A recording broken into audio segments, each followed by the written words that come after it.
Hi, Miramani Mustangs. This is Mr. Cardenas, and today we are going to watch a video about the French and Indian War.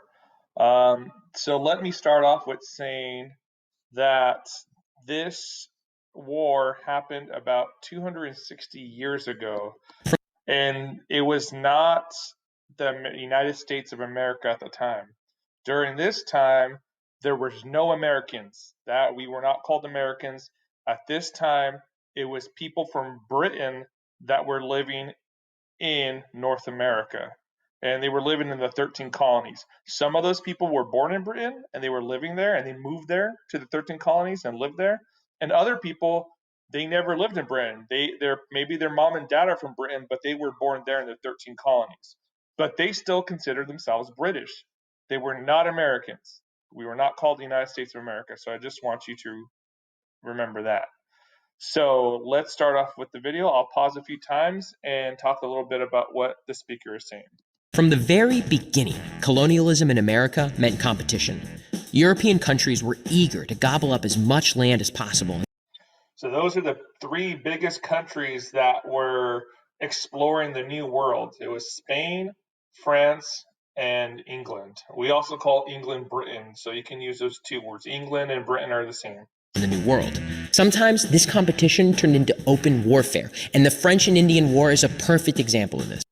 So it's called the French and Indian War, but the people that were fighting were the British and some Indian tribes versus the French and some Indian tribes.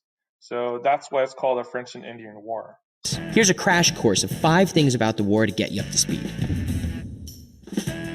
North America was a big, beautiful place full of endless opportunities, and Great Britain and France each wanted a piece of the action. The British controlled their 13 colonies and were looking to expand west. The French occupied Canada and were looking to expand south. It was inevitable that they'd bump into each other, and that's exactly what happened in the Ohio River Valley. So back then, there were no borders. There was no state lines. There was nothing to say, hey, this land is mine and that land is yours. So people fought over it because anyone can say, oh, that's my land. Oh, no, this is my land. So eventually they ended up fighting because there's no borders or no laws to control that. An important trading area with access to the Mississippi River. The French and Indian War marked the debut of 21-year-old George Washington, a lieutenant colonel for the militia in the British colony of Virginia. In 1754, he was ordered to protect a British fort near what is now Pittsburgh. So George Washington was only 21 years old, and he was already commanding people in the army for Britain. On the way, Washington encountered a French military unit, and the two sides fought in the first battle of the French and Indian War, the Battle of Jumonville Glen. So this first battle is what started the war, and after that, there was complete warfare. Washington was young, but he was quickly gaining the experience he would need to eventually command the Continental Army. Years of territorial scuffles turned into full-blown declarations of war in 1756. As fighting broke out, the British and French sought allies among the local Native American populations. So allies means that they're friends. So obviously the French and the British, they're like, okay, we can fight each other, but it would help if we also had other people to help us. So they went and talked to Indian tribes and they said, hey, do you want to help us fight the British? Or, hey, do you want us to help us fight the French?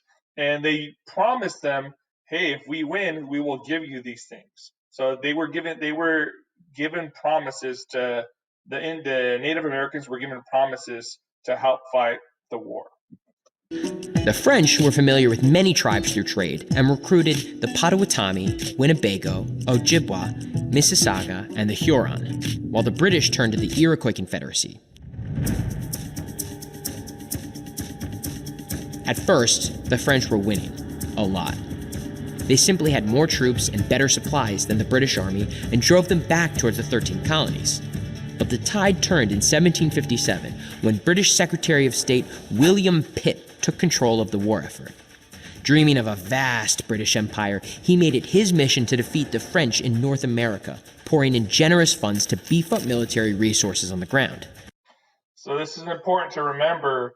that this guy gave a lot of money to help Britain win the war, and the money paid for soldiers, it paid for soldiers' clothes, it paid to feed the soldiers, it paid for ships, it paid for guns, and it's important to remember it was a lot of money that Britain had to spend to win the war, and it's important that be at the end. The war ended with the French defeat at the Battle of Quebec and the signing of the Treaty of Paris in 1763. And a treaty means that both people agree to stop fighting. So this is called a Treaty of Paris because they signed the treaty in Paris, France. The British gained control of Canada and all land east of the Mississippi River. It may seem that the British made out well after all was said and done, but there was a catch. You see, William Pitt borrowed heavily to finance the French and Indian War, which left his nation in tons of debt.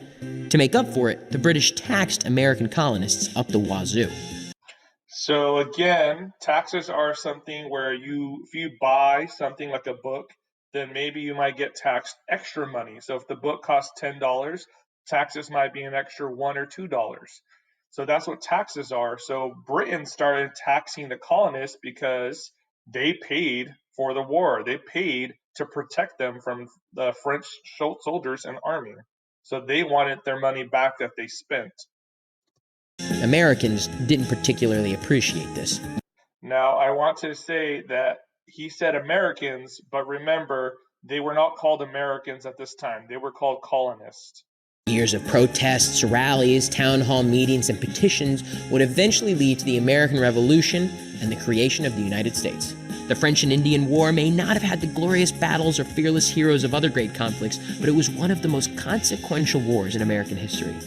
It also opened the eyes of a young military leader to the tyranny of the British, a man who would go on to be the first American president.